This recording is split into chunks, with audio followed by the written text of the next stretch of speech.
Welcome to On Hue, where we dive deep into BIPOC beauty. I'm Reneé. And I'm Jess, and we're the hosts of your new favorite podcast, On Hue. Today, we are so excited for this episode. We'll be talking about all things BIPOC beauty and politics and how beauty shows up in the political space. Now, this conversation is one that we have been planning for quite some time. Yeah. It was actually a conversation that we queued up getting our steps in, walking around the park as our kids played basketball. Yeah. You guys will always hear us reference the basketball court because And steps because we're basketball moms. We're basketball moms. And we're trying to get our steps in. Trying to use our time wisely. No, honestly. But this conversation was one that we were super, super excited about. Yeah. And it just so happened to fall in line with where we're at right now in the political climate. Yeah. So I don't know. Let's just dive. Okay, wait. Actually, before that, this outfit. Cute. Your outfit. And we did not plan this. No. Last episode, we were also wearing matching blazers. Yeah. And we did not plan that either. No. And then today we show up and I literally saw you when you came to the door. I was like, no, she did not. No, she did not. No, that is so cute. We literally have the same jeans on, the same brand. It's crazy. Crazy. We're in. Yeah. What can we say? We're in tune. Stay tuned for the next episode. Yeah, no, literally. It'll be a if it happens surprise. 3 times, that'll just be like 3 times the charm. Yeah, that's just crazy. Okay, so wait. So how is everything going? How's your week going? No, actually, it's been going really well. I feel like I am a little on the tired side. Like, I think this weekend I do want to take some time to just self-care and regroup and reconnect and spend some time with my babies. The We All Grow Latina Summit was actually really nice. It was really beautiful to see all of like the amazing Latinas in the room supporting each other, growing as entrepreneurs, sharing their stories. It was really beautiful to be able to share the SBJ story with everyone. And I think every time that I do something of that sort, it's really a pinch me moment. Like I get the craziest anxiety before because I'm, the imposter syndrome just like eats you up. And then I had to just tell, our sales associate, I was like, I need 5 minutes to just hold my cielito candle. Yeah. Do some aromatherapy, take some deep breaths and regroup. But I mean, I couldn't have asked for a better turnout. How was your weekend? Well, that looked amazing. I was like following along. I was cheering you on. It looked amazing. Mine was good. Prepping for all things On Hue. Our first episode is launching, so you guys can go and check Reneé, that can out. you believe that? I can't. And we didn't know how hard this is. Yeah. This is kind of like the easy part, talking. Yeah. But just the editing, the prep work, actually the way everything looks in the studio, the prep work. And we also had an event. Yeah, we do events, but everything came together good. Yeah, the event was amazing, it was amazing, by the way. And I keep getting like amazing. texts and emails from people like, oh my gosh, that was such an amazing event. I met some amazing women. So yeah, that was really amazing. That was really beautiful. I was going to share yesterday, my in-laws sent me this crazy pictures. So they're in Connecticut, and my brother-in-law sends me this picture, and he's like, this is at mom and dad's house. And now this is in Connecticut. This is in America. And it was the Aurora, how do you say it? Aurora Borealis? Yeah, that's what I was like, this was yesterday? This was yesterday. Remember I told you about that 1010 portal? Yeah, and it was purple, pink. Wow. It was insane. It was insane. I mean, I was like, I was like, wait, is this for real? And he was like, yeah, it's happening right now. I mean, I was just like, that has been I was in awe to like see. Yeah. And then my other brother-in-law who's in Colorado, he was like, oh yeah, it's been happening here, but he hasn't been able to see it. And I'm like, we're in LA, where's ours? It's too much smaller. Yeah. But it was so beautiful to see. Wow. Yeah. I was just in awe with that. Wow. Yeah. That lifted, even though it was late last night, it made me just be like, wow, this is just the world is so beautiful. It's so beautiful. Yeah. And it's really beautiful to see how you can find beauty in so many things, right? Yeah. So I was like, where's that eyeshadow color? No. Where's that lip color? Oh my God, imagine. Yeah. Imagine. Yeah. That would be so stunning. Well, who knows? Maybe On Hue will drop something. But finding beauty in everything is kind of like a conversation that you and I have constantly, and about, you know, how beauty shows up in these different spaces. So for today's episode, we really wanted to talk about how beauty shows up in the political space and the statements that beauty makes within this space, not only for women, but specifically for women of color. Yeah. So let's dive into our first gal, Shirley Chisholm. One of my favorites. Yeah. Classic. Historic. Icon. All the like things. Legendary. Yeah, the words to describe her are just like endless, because she truly was such a force to be reckoned with. And just seeing all of like the documentaries that she was in, seeing all the activism that she did for not only women, but women of color was insane. Yeah. You know, when I was looking at her and looking at how beauty showed up for her specifically, one of the things that I realized was how her makeup was always super clean. Yeah, super natural. Almost. I mean, her skin was. Yeah, she had. I don't even know if skin. she wore foundation. I think we would have to do like this is in the a 60s, deep dive into that. Yeah. I don't know if she wore foundation, but her skin care game was on 100. It was probably that oil of Olay, like my grandma. No, honestly, it was so good. And then she wore these like beautiful glasses. Always like her glasses were always like a statement piece. Yeah. And then bold brows. Yeah. Like her brows were browing. Yeah. She didn't wear any lips or anything. Nothing. Yeah. It was just like very clean, moisturized skin. Like when people talk about the clean girl aesthetic, that's her. Yeah. Like, go back and do some research. Clean girl aesthetic is Shirley Chisholm. Like she was clean TikTok, girl. Listen. No, literally.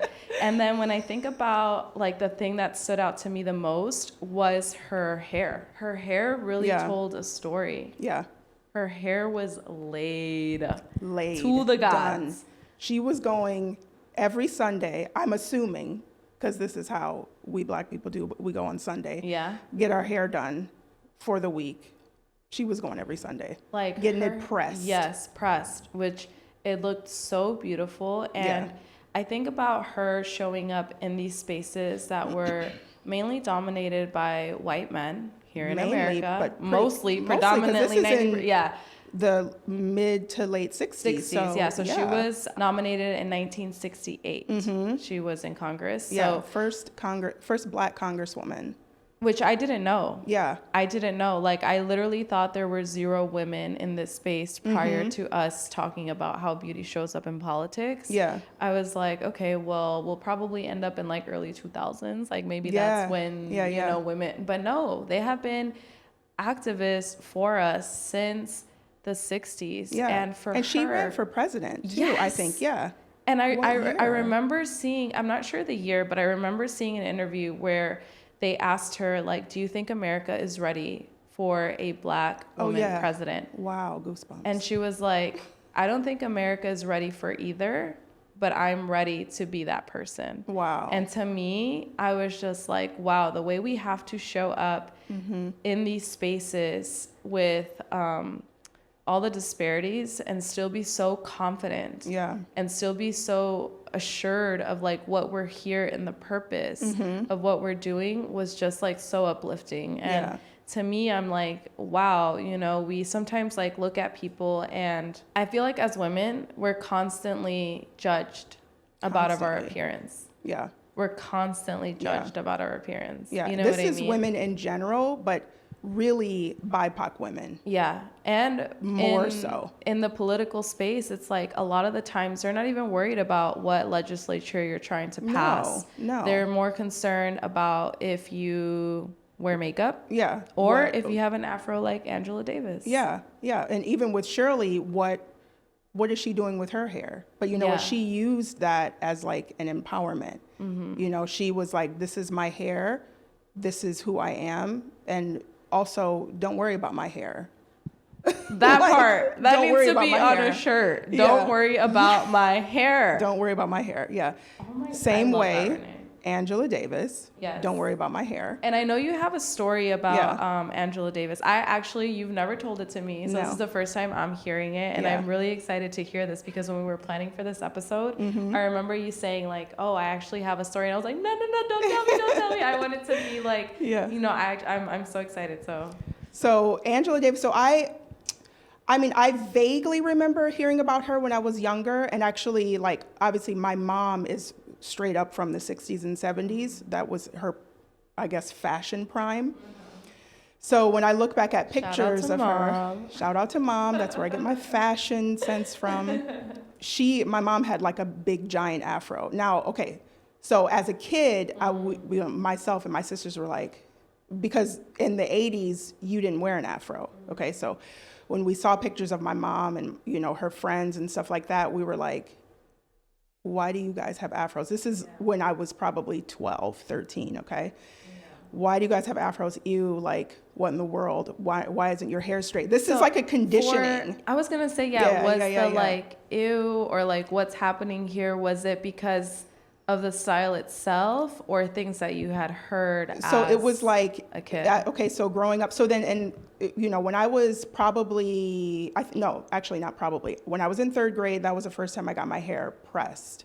Third grade? In third grade, the hot comb, on the stove, straightening my hair. And then shortly after that, then I started getting relaxers in my hair, which is like a chemical perm. Okay, did you know that relaxers are actually tied to so many hormonal disruptors? So many. Yeah, I got a relaxer in my hair from third grade all the way up until I was a freshman in college, okay? Yeah. So when I was in high school, on TV, there weren't really people that looked like me, my age, that I could look up to, except for Lisa Bonet, who I love. Zoe Kravitz is a mother. Stunning. Number 2, like. Yeah. And then A Different World, which was my favorite show, which was like a spinoff of The Cosby Show. But it was about them being in college in Atlanta. I think they were in Atlanta because it was like they were at Hillman, which was supposed to be Spelman and Morehouse combined. Mm-hmm. But then Freddie Brooks came on in the second season, and she had a big afro. And I was like, oh. So in my junior and senior year, now I was still getting my hair pressed and wearing, braids and stuff like that. But then I started actually getting wigs. Reneé! I started getting, but not afro wigs like you. It's like, from the first episode of No Eyebrows, yes, to now my girl's wearing what kind of wigs? Because the way you're saying they were like big Diana Ross wigs, like big curly Diana Ross, similar, not like this, like my hair is like Freddie's now. They were like Hillary Banks on, so it was like that. So I have my senior picture, I have a big giant wig on, I ran track, wig and a ponytail, just running. So now I'm like, I love big hair, okay? Like, I love the idea of having big hair. And yeah, I'd heard about Angela Davis, and I was like, oh, she kind of looks like my mom, but whatever. She's... Okay, so then I went to, now, and just a side note, I grew up in a super small town. Okay. So it does influence the way that you see beauty. It definitely influences also the 80s, yourself, just the influence of like, your parents had an afro in like the 60s and 70s, but now they're entering into the workplace because they're older, and that is not accepted. So everyone has to like straighten their hair. So that was, it was crazy. So that was like the conditioning that I had. Mm-hmm. Now, when I get older, junior and senior, now, of course, you're being like, quote unquote, rebellious. I don't want to do the things that like my mom is, asking me to do. So wearing the wigs. Okay. So then I actually went to school in Atlanta, and I remember the first time going there. So I had Mary J. Blige hairstyle. So I had cut my hair. I cut my hair super short. And it was like with the little flip in the back and the bangs. I love that. It was completely like very blonde. 90s, very 90s. Obviously the eyebrows, first episode. Mm-hmm. And I see all these girls in Atlanta with natural hair. And I'm like, this is in the late 90s. Mm-hmm. And I'm like, whoa. What's happening here? Like, I felt like such like a small town girl, like coming with like, I was like, oh, I'm coming to Atlanta and I got a Mary J. Blige. And then like these girls are like decades ahead, and they're like, no, we're like reversing and we're making a statement with our hair. So I cut all my hair off, and then I grew it out into And then I grew it into an afro. And I have this picture, and I like literally look just like Angela Davis. And you know, I see it. Yeah, and I people would be like, absolutely see it. and I would dress just like her because it was like I loved her style, her hair, her natural makeup. Mm-hmm. It was rebellious, you know, like to have my hair like that because that's not how I grew up. But it was also just, I was actually coming into my own, you know? I love that word, coming into my own, or Yeah. that phrase, because there were two things that stuck out to me. One of them was you saying that it was rebellious of you to wear your hair in an afro. Mm-hmm. And it was a big blonde afro. That is crazy to think that hair for BIPOC communities, Yeah. as a Latina, wearing your hair in trenzas, Mm-hmm. wearing your hair in a slick back bun, Mm-hmm. wearing like baby hairs, you know what I mean? Like Yeah. that is an act of empowerment and rebellion in the same way. Mm-hmm. And Mm-hmm. what's really wild to me is to think that hair, how political hair is. Yeah. Like hair in America is such a political statement. Yeah. It's a statement of what you said, rebellion. It's a statement of empowerment. Mm-hmm. It's a statement of coming into your own, Yeah. of embracing your Yourself. unique Mm-hmm. self, Mm-hmm. of embracing your culture, your Yeah. roots. Yeah. And throughout this whole process of understanding and like, you know, generating like a perspective on this topic, Mm-hmm. the fact that your parents or my parents would be reprimanded for wearing their hair in a certain way, Yeah. whether it's cornrows, afro, dreads, baby hairs, Mm-hmm. wearing it down long and sleek, Mm-hmm. whatever it is Yeah. crazy to think about. Yeah. You know what I mean? And you and I were talking about the laws that now protect people of color, Which is amazing. which is amazing. Should have happened already. Yeah, like no, it shouldn't even be a thing. That's what I was just gonna say. It shouldn't even be a thing. Like Yeah. the fact that we have to fight so hard to keep cultural identity Mm-hmm. and just like the styles of our hair Yeah. is like, I'm just like, what are we even talking about? You Yeah. know, like this isn't like some exotic thing No. that we're doing. Like this is part of who we are as people. This is like the richness of our heritage, the richness of our culture. This is who we are, you know? But it is amazing to see that laws like the Jetta Hawkins law, Mm-hmm.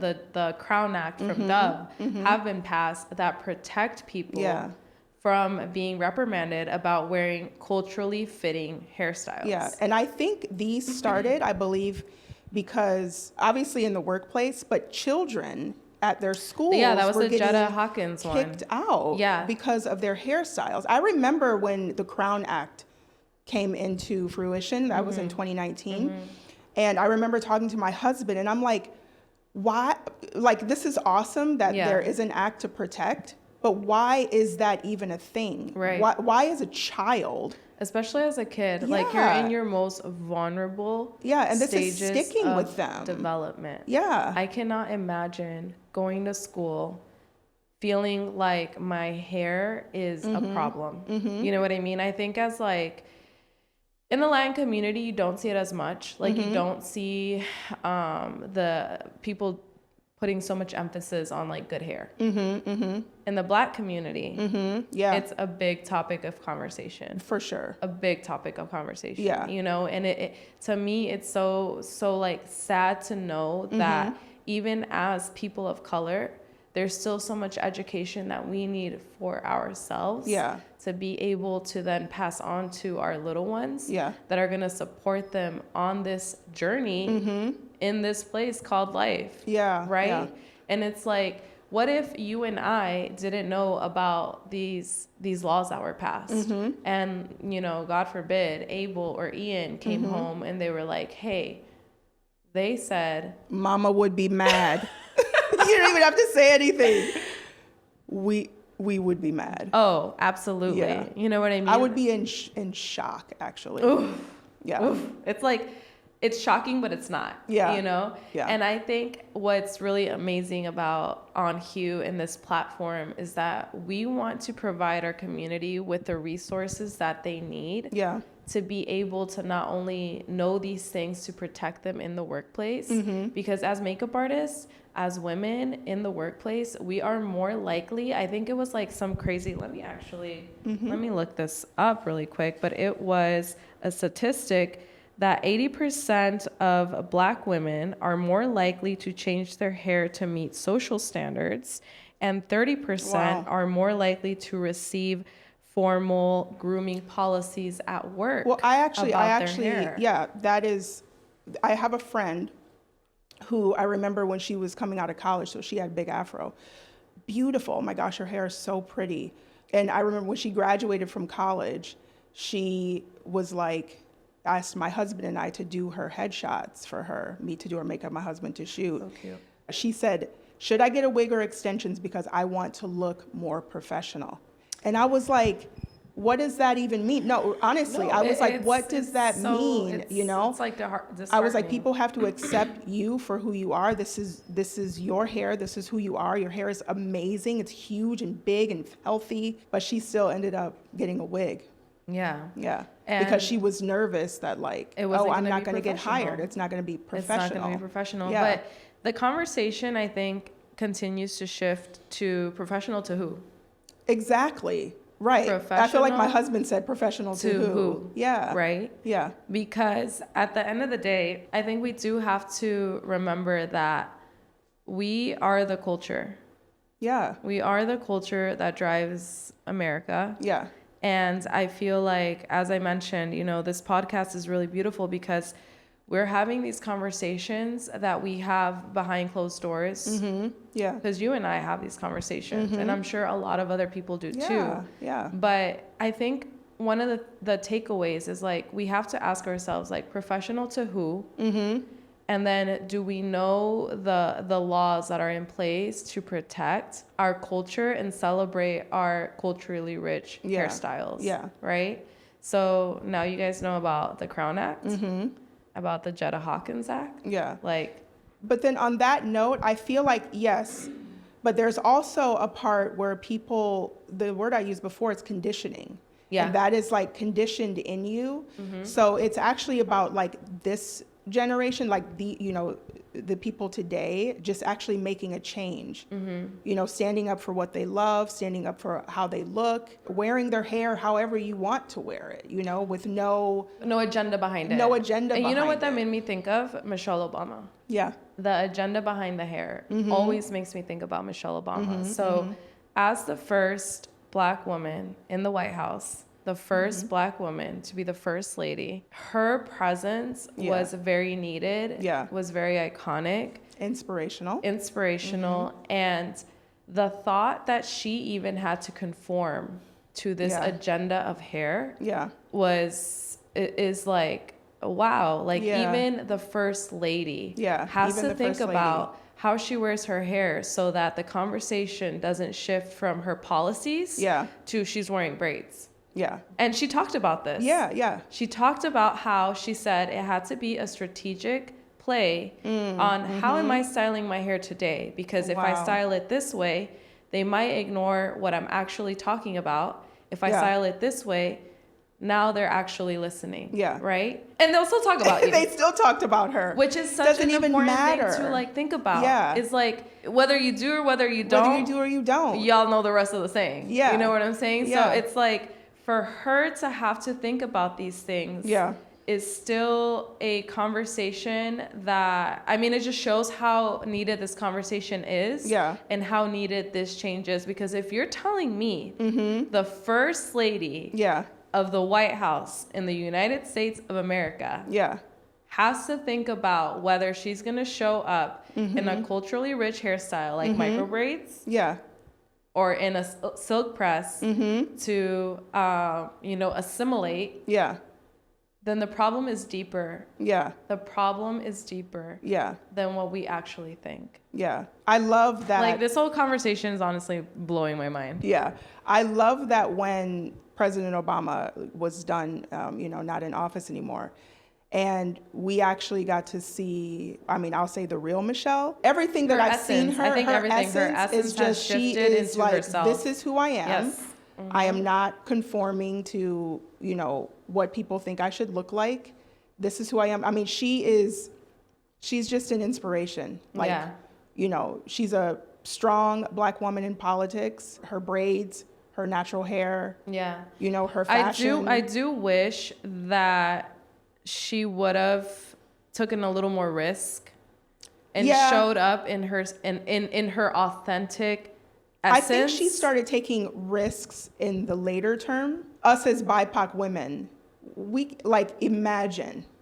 It's probably beyond what we can even think about what she was going through in those first 4 years. I mean, the last 4 years, you know. So yeah, while we wanted to see maybe more of what, you know, her being authentic. I mean, I think to a certain degree she was being authentic. Yeah, we don't know what she was going through. Right. No, I completely understand that, but I think that if we have seen it in the past with Shirley Chisholm, if we have seen it in the past with Angela Davis, if we have seen it in the past with the women that came before, it would have been so refreshing to see it during our time. Yeah. During a time where we are still assimilating to so many things in this country, right? And for me, I would have just loved to have seen that legacy of culturally rich hairstyles live beyond the beauty supply, live beyond like our neighborhoods, live beyond whatever, and to actually showcase that there is a place for you and your hair is accepted from your hood all the way to the White House. Yeah.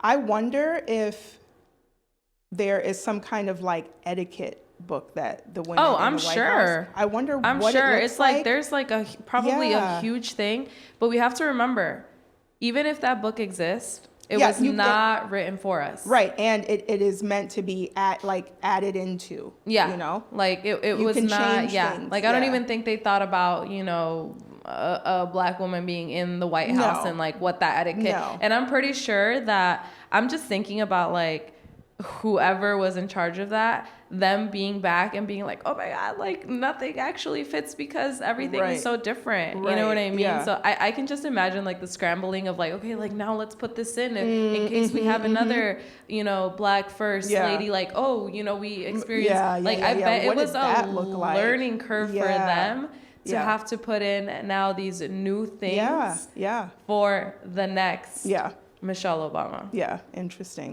Interesting. I would love to see what it was and see if it has changed, actually. Yeah. Or maybe they were like, let's just leave it. It's not going to happen again. Right. But it could. It may. With women always being scrutinized about their appearance, we're all on the platforms. By the way, if you don't follow us on TikTok, be sure to follow us on TikTok. We're on TikTok. Yeah. But on TikTok, there was this really viral moment that happened in Congress, which was with Jasmine Crockett. That was amazing. Now, you just don't call... Well, in case they don't know what it is. They didn't see the viral moment. The one talking about, I think your fake eyelashes are messing up. No, ain't nothing. Hold on. Listen. That is absolutely unacceptable. How dare you attack the physical appearance of another person? Are your feelings hurt? Her words down. Oh, girl, baby girl. Oh, really? Don't even play. Baby girl? We are going to move and we're going to take your words down. I second that motion. Jasmine Crockett was giving her appeal or, little disclosure for her case. And Jasmine is actually the second Congresswoman after Shirley. Wow. Yeah, Shirley was the first. Jasmine, years later, is the second. And did you know that Jasmine actually admires Shirley? I was watching these interviews, and she would always reference her back about how Shirley would say, if there isn't a seat at the table for you, pull one up. Yeah, bring a folding chair. Bring a chair. Yeah. Right? Wow. And for Jasmine, she was, giving her thing. And the lady that was opposing her Yeah. was like, oh, I think your lashes are flapping or something very dismissive, and I don't even want to call it a microaggression because that's just literally a blatant Like attack on your person, yeah. on your culture, Like on she didn't your have to say preferences. that. Has guys, Nothing we're to do making with policies. anything. Yeah. You guys That has want to talk nothing to about do with beauty? anything. Come on Hue. But Yeah. in the courthouse, like we're making policies. There are people starving. There are millions of unhoused individuals. Mental health is a freaking crisis. Yeah. Kids that don't have lunches is a crisis. Our lunches itself are a crisis. Yeah. And we're talking about Somebody's my girl's lashes. lashes. When I saw that, yeah. I'm still like the fury just like. Yeah, when I saw it, they panned to the people in the, in the Congress room, and everyone was just like, "Wait, what did she say? What?" It was so shocking for someone to say something like that to a Black woman, but then also not realizing that now she's not going to take that. She's actually going to say something back to Which you. I really appreciate it. Yeah. They interviewed her and asked her like, oh, do you have any regrets on your statement? Because her statement, I'm sorry, it was like top tier. But if you play devil's advocate, Michelle always said they aim low, we aim high. Yeah. I'm all for that. Yeah. I'm all for the peace, right? Yeah. But sometimes when they aim low, you have to go low. you have to come correct in the way that you have to stand up for yourself. Yeah, she stood up for herself. She stood up She for stood up herself. for herself and other Black women Yeah. watching. Because why are lashes dignified? She probably had lashes on too. No, they most of them wear lashes. There's so many lashes going around, like, but it's like, why was she pointed out and attacked because of her lashes? Yeah. When we're not talking about lashes, this isn't the beauty room. No. This isn't the beauty salon. This isn't beauty school. This isn't your vanity. Yeah. We're making laws. Yeah. To attack a woman on her lashes Yeah. is a very personal thing. And I felt like it really did come from a place of hierarchy, of that feeling of like, well, your lashes or whatever. She tried to throw her off her game. Yeah. Is what she was trying to do. And attack her on her person. Yeah. And it didn't work. It didn't work. It didn't work. It didn't work. It didn't work. And I was really proud of her for not saying like, oh yeah, what I said was not correct. Because I think also as people of color and as women of color, we stay apologizing. Oh, I'm sorry that like my, no. I think, I personally, I'm done. Like I ain't got no more apologies left in my little heart. Like always love, always, always love, always respect.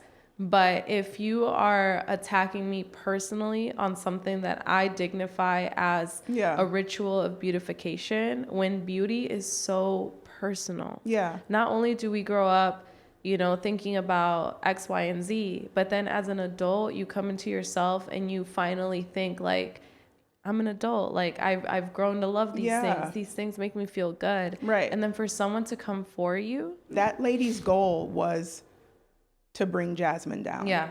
That was the only reason why she said that. Yeah. Someone attacking, a BIPOC woman on her appearance negatively, that's to bring her down. There's no other, way around it. Yeah. You know what I did love though? Mm-hmm. My girl AOC. Yeah. She came for her rescue, and not that she needed to be rescued. Right, she did. But she said, not in this room. And she said, So she was like, very supportive of that situation. I forgot about she in that. the back. She was there. And she was there. The internet was going wild because they were like, she's about to go Bronx on them. And I was like, I hope she does, because sometimes you need to see that. And it does suck that then you're categorized as like, oh, the spicy Latina in the Congress room, or like, oh, Jasmine, the angry Black lady. You know what I mean? Yeah. But it's like, what I have learned through this entire journey of figuring out my own opinion on beauty and how I see beauty for myself is that their opinion is theirs to keep. Yeah. How I feel about myself is the only opinion that actually matters. Yeah. You know what I mean? Right. So for AOC to come and like really support her, Yeah. I was like, dang, that's a friend we all need. That's a friend we all need. That's the bestie. Yeah. You know? Yeah. Speaking of AOC, now you are rocking a red They lip. put it on purpose. You are rocking the red lip, okay? AOC is The queen. iconically The known queen. for her red lip. She is Yeah. the best. Yeah. I love AOC. So my husband is Puerto Rican. His family is from Puerto Rico. But they moved to New York when they were younger, Spanish Harlem and Brooklyn. They have, friends in... Yes, exactly. They have friends and family from the Bronx. Yeah. And so I remember like when when AOC got elected, my husband's mother was just ecstatic. Yeah. Just to see her people like in the forefront. Okay, so talking about beauty and politics and how beauty shows up in this space, Yes. we have to talk about Kamala Harris. Can only talk about Now, Kamala. and I'm pronouncing her name right because I've heard it Kamala. pronounced so many Kamala. ways. Kamala. It's Kamala. Okay. Like a comma. Okay. La. Okay. Is how like I remember people saying Okay, how to because remember I've it. heard it in so many ways, and I'm like, listen, Yeah. we're here It's like how people say Zendaya when it's Yeah. actually Zendaya. Okay. It's not Zendaya, guys. or Rihanna. Yeah. It's Rihanna. It's Rihanna. Listen, we got Kamala, we're here. Zendaya, Rihanna. Okay. Okay. With now that lesson's over, with Kamala and how she's showing up in this space as a woman of color, Yes. and how beauty is showing up for her. Yeah. Let's talk about it Yeah. because we've all seen, and if you haven't, you need to go check it out. Keke Palmer's interview with Kamala. Yeah. Just Google Keke Palmer, Kamala. And the most viral clip is Keke asking Kamala, how many times do you get a silk press? Yeah, she said, how many times you get a silk press? And it must be, she So said, you must have that fine hair. yeah, because, Which I want to talk about. Yeah, that's what I wanted to because talk about. we have different perspectives Yeah, coming from yeah. two different like culturally rich backgrounds, right? How many times a month do you get a silk press? So, I don't use a curling iron. It's too much heat. I use a round brush. Now, what kind of magical round brush? I mean, your So- hair must be super fine, Madam BP. Well, no, it's not. How It do you takes do a this? while. A boar bristle, or but it takes a lot of heat. But it's just too much heat to do that and do. Girl, you have us shook on the internet. We're like, how she always got to say, you and Queen Latifah are going neck and neck with the silk press, honey. You're giving it to us. Okay, so it's a round brush, girls. Two things. When I heard Keke talk about the silk press, and her mentioning fine hair, I was like, not her coming for Kamala's fine hair, Yeah. because in the Latino community, when they're like, oh, you got fine hair, I'm like, don't insult me like that, because we're known for having thick, coarse strands. Like our hair, like one ponytail holder, it's not gonna do pop. it. It just, you can't even loop it around twice, Yeah. right? So when she said fine hair, I was like, how dare her attack Yeah. Kamala like that? Yeah. But then But you then and on I my had a side- conversation which was interesting. and again I at was the like, Y, and Yes. you said, Yeah, I was like, oh, actually, as a black woman talking to another black woman, my takeaway, because this is what I've just experienced growing up, was that she was saying kind of like Becky with the good hair. Like she got that good hair, so that's why she can get silk presses like that, because she got good hair, and the flat iron or the hot comb or whatever they're using will go easily through her hair. But then, imagine them using a Marcel. right, Those but were then scary. Kamala corrected her. Yeah. Because as a black woman, she knew She's that's like, what she was talking about. I don't have the fine hair. Yeah, she was I like, I don't actually have- get a blowout. Yeah, she said, my hair is super thick. Yeah. So that's that exchange. It's like, because also, Kamala is biracial. I'm biracial too. Yeah. So this is what people say always. All the You time. got that good hair. Yeah, It's like, yeah. no, my hair is thick, and it's hard to Still do. still do to maintenance, some yeah. degree. Yeah. Same as Kamala. But So then she I was- thought about it, and I was like, okay, she said she gets it round brush, right? And I Yeah. was like, Now, is she talking about a Dominican blowout?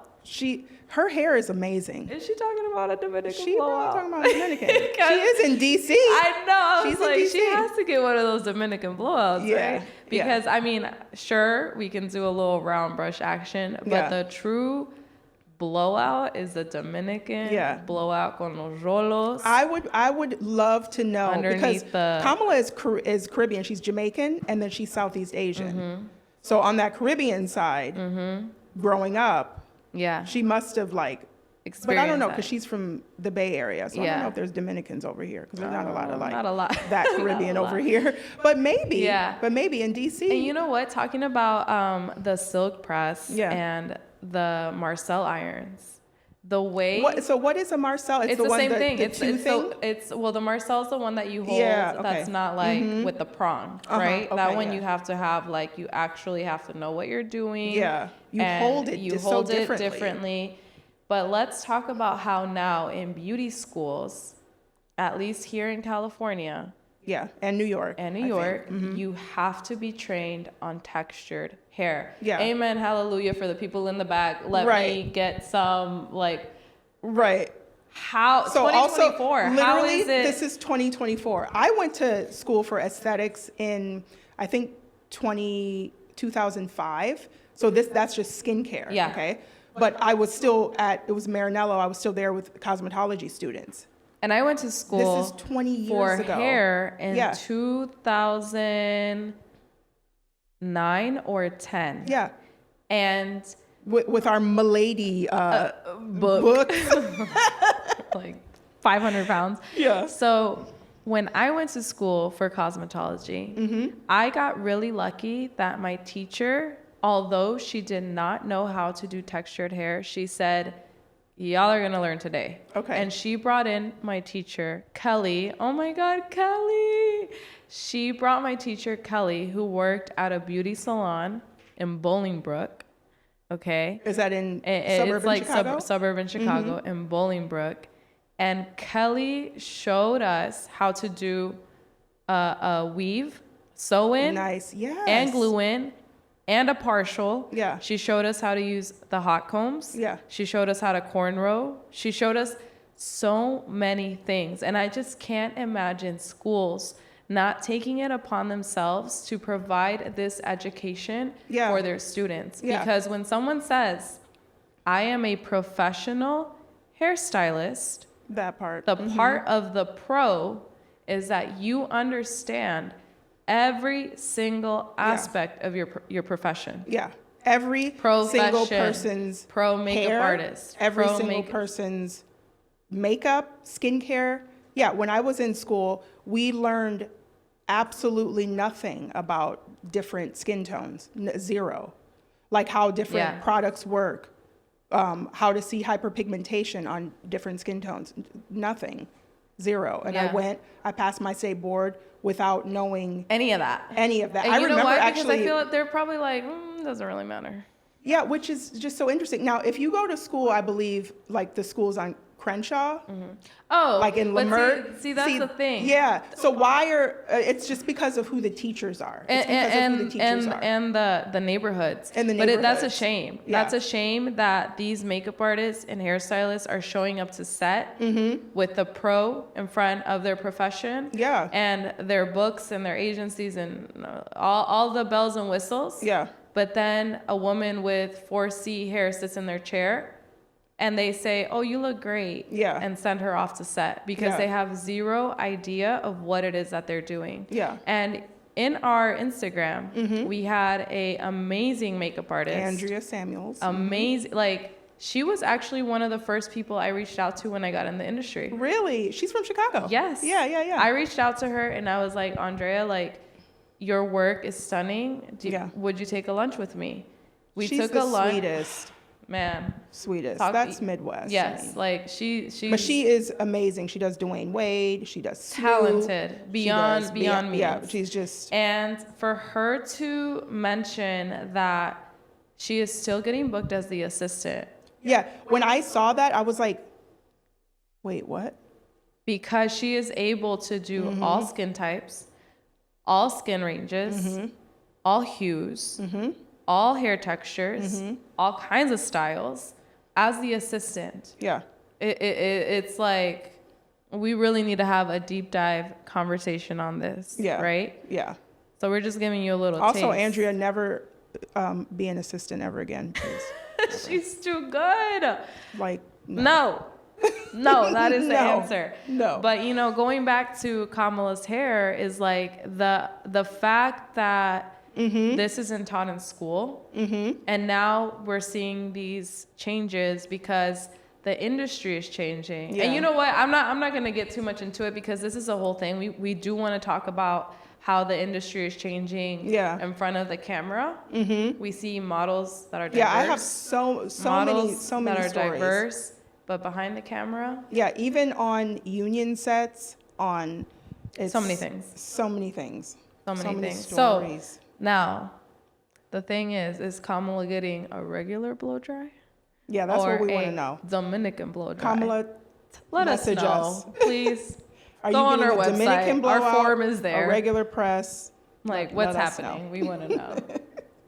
And you know what's so crazy? I think like right now is a really beautiful time in BIPOC beauty because we are seeing a lot of color brands Yeah. come into fruition that are Yeah. offering red lipsticks Yes. that are complementary to our undertones because we Yes. understand that skin, regardless of the color, has an undertone. It's Yeah. not just adding white, Yeah. and it's definitely not adding black.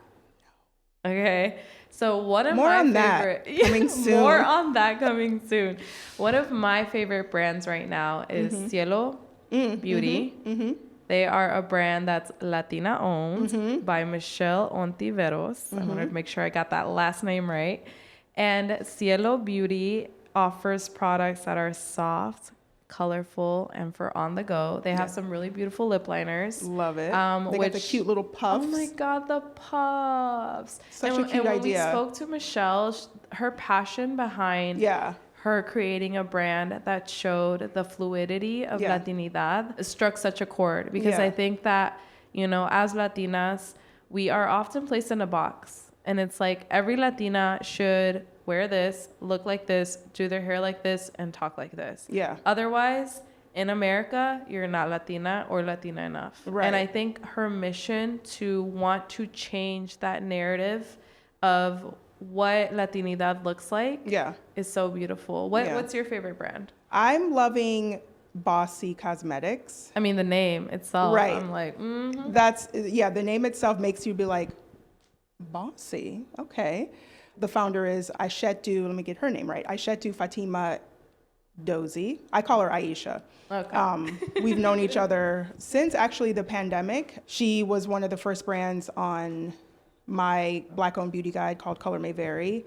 Her and I did like some... Which is the biggest. which Reneé, is don't the play it. biggest. It's the biggest. I won't play. It's the biggest. It's the largest Black-owned beauty guide. It houses over 1,000 names supporting Black-owned brands and more. But we'll get into more about Color May Vary and to see how brands are there and then they're gone. This is the same with a whole same topic. with BIPOC brands. But with Aisha, I remember when she sent me her lipsticks. First of all, the color payoff is insane. Yeah. The shade range, gorgeous. She has some deep reds, but very vibrant, like fuchsias and some burgundies. Then she has like liquid lipsticks, poppy blush. And sounds so, her like- brand has since I've known her, it has blown up. Yeah, You can see her which is like deserving. very deserving. We actually had a chat with her the other day. Super And inspiring. She's her energy. Her like firmness. Like Yeah. I feel like she is a very centered Well, woman. she's like a bossy, not bossy in a negative way. But the fact that we even have to explain that. Yeah. She is confident. She's strong. Centered. Yeah, she's centered. She is sure of who she is. She knows what she You know wants. what saying Shirley Chisholm said that I think is perfect What? in this conversation is unbought and unbossed. Yes. Put that on a shirt. Yes. Unbought and unbossed. New shirts coming soon. No, literally. But yeah, Bossy, their stuff is so beautiful. Yeah, and it's gorgeous. Just meeting the founders of these brands, Yeah. you can see how it resonates and like translates into their branding. Yeah. And I feel like hers is so much about empowering. Yeah, right. It's like empowering. very empowering. Even the names of her lipsticks, the Yeah. names of her glosses, like everything is very empowering. Well, I'm going to compliment also Lip Love. Yes, Okay, yesterday we had Latrice. like a long chat with Latrice Love, who's the founder of this brand. She's from Dallas. Gosh, that conversation was like, you know that Yeah. book Sisterhood of the Traveling Pants? And the movie, of course. First one was the best, second one wasn't good. I didn't watch it. But hey, love America. But like that conversation, I felt like it was a page out of the book, and Yeah. we were just like, Yeah. you know, Yeah, that was the sweetest conversation. Just BIPOC women supporting BIPOC women. Yeah. Her, and that's the lip energy you glosses. feel from her. Yeah, Like, that's the she's energy you really feel. here to provide her community not only with like beautifully rich lipsticks, Yeah. but also to like really be an advocate for other business owners, for women who want to start in the industry. Like her energy was just, it was just so like soft. Like it's Yeah, like the hug soft. you need. and soft is like her lip glosses, actually. My God. They're so soft and pretty and glossy, little touch of shimmer. And also, yesterday I love she the mentioned shimmer. they're clean. It's clean beauty, which I love. So That's good. amazing. Which is the thing. It's like BIPOC brands can be clean beauty. Yeah, but what I found with Color May Vary is that lots of BIPOC brands are actually clean. Yeah. You know, unless they're like these huge brands, obviously, like Pat McGrath or Fenty. Which is they're vegan, Which but is ooh, we gotta yeah, get into that we'll get into that. conversation. We But gotta I get even into that remember asking conversation. you about SBJ, and we were talking about getting into a couple of different stores, Yeah. and I was like, "Oh, is it clean beauty?" Oh, like baby handmade, it, like, it completely organic, is clean. natural ingredients Yeah. passed down from generations, Passed down. ancestral Mhm. remedies. Like Yeah. we got you, Yeah. right? Yeah. But you know, I think it's really beautiful to see that these color lines are showing up in these spaces, and thinking about like how these products are now activating our present beauty rituals. Yeah. So I want to know, you know, through all this research, what was the biggest takeaway that you found Yeah. from these amazing ladies in politics? I feel like my takeaway was just really embracing, like even today when I was doing my hair, you know, because still often that conditioning, that word, like I've used it so much in this time, is still in me. Don't make it too big. Ooh. Don't make it too big. But I was like, I'm gonna make it big. Now it's a little bit flat. But the curls have flattened a little bit. But no, my takeaway is to just be who you are. Don't apologize for, you know, the way my hair grows out of my head, or my skin color, or the, you know, the shape of my eyes or my nose or my lips. This is who I am. So just embrace that. That is so beautiful. What That about is you? so beautiful. Honestly, the same. The Yeah. slick back. Mm-hmm. It was like always a point of shame. Yeah. Like that and trenzas. Mm. Anytime I would wear my hair braided, I was like, oh my God, they're Yeah. gonna know I'm Mexican. They're gonna know I'm from El Rancho. See? They're gonna know, Yeah. like, it was like all these things. And now that I'm saying it out loud, it makes my inner present Jess so sad to like know that that's how I felt. Yeah. But it makes my future Jess Right. feel so empowered to know that that narrative has now changed for me. Yeah. Because we When- can always grow. Yeah. You know, and we're always growing. Yeah. We're always growing. When I was pregnant with my second son, I just remember cute. he's so cute. I just remember like parting my hair and putting oil on my scalp and brushing my hair, and that ritual of braiding my hair would sometimes bring tears to my eyes Yeah. because I would think about like my ancestors did this. Yeah, and I just would- remembering that even Yeah. like, did your mom or your grandma? Yeah, Renee, same. don't My make mom, me my grandma, cry. my cousin. My grandmother. Yeah. For El Día de la Virgen de Guadalupe, for her birthday. It's like Indigenous Peoples' Day in Mexico.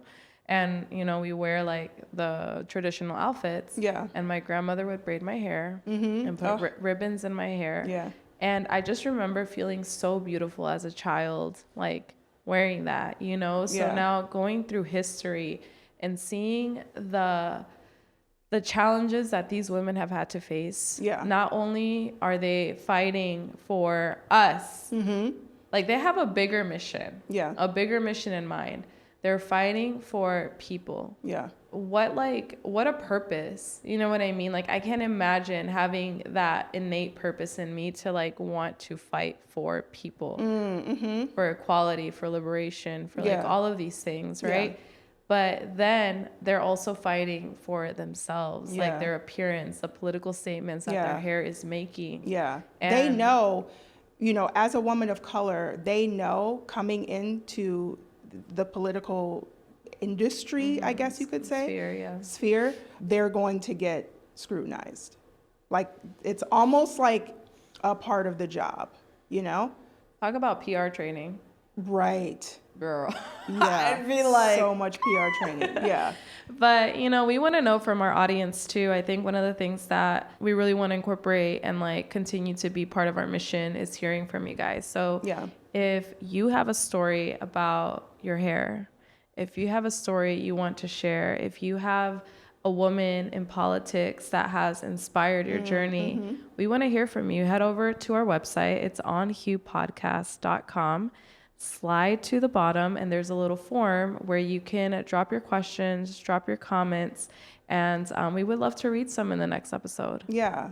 Yeah. I want to hear from everyone and be inspired by your stories, and then just grow together as a community. You know, we all have like common, women of color all have common experiences, you know? And as much as we want to share, we also want to hear from you. Yeah. So you're also able to find us in other platforms. Of course, our podcast is on Spotify. Yes. Go listen Check to our that first episode. out.